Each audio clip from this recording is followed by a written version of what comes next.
আসসালামু আলাইকুম। কেমন আছেন সবাই? আশা করছি ভালো আছেন।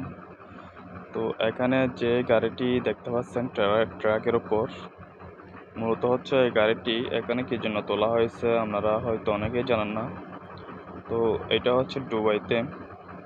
তো মূলত হচ্ছে এখানে যে কোনো গাড়ির, কার হোক বা ট্রাক হোক, যে কোনো গাড়ির যদি লাইসেন্স এটা মেয়াদ শেষ হয়ে যায়, এটা আপনি গাড়ি রাস্তায় চালিয়ে নিয়ে যেতে পারবেন না। এটা মানে এরকম ট্রাকের মাধ্যমে তুলে আপনাকে নিয়ে যেতে হবে।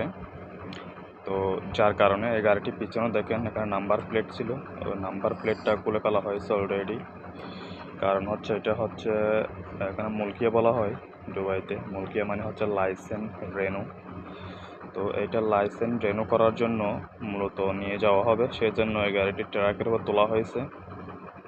তো এখানে দেখুন কি সিস্টেম, কি সুন্দর।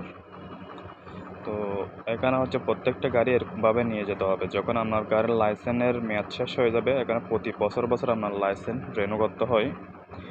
বছরে ধরেন 400 টাকা 500 টাকা এরকম খরচ হয় আর কি। তো এই গাড়িটা সেজন্য এখানে তোলা হয়েছে, মানে লাইসেন্স রিনিউ করার জন্য।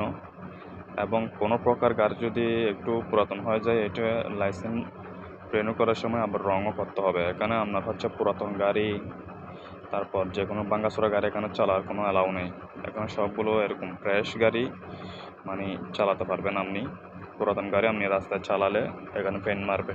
এখানে হচ্ছে অনেক নিয়ম কানুন। সেজন্য হচ্ছে এখানে দুবাই মানে যে কোনো একটা জিনিসের নিরাপত্তা রয়েছে। আমার জীবনের নিরাপত্তা বলেন, গাড়ির নিরাপত্তা বলেন, প্রত্যেকটা জিনিসের একটা নিরাপত্তা রয়েছে এখানে। তো ভিডিওটা কেমন হয়েছে জানাবেন। যদি যদি ভালো লাগে অবশ্যই শেয়ার করে দেবেন।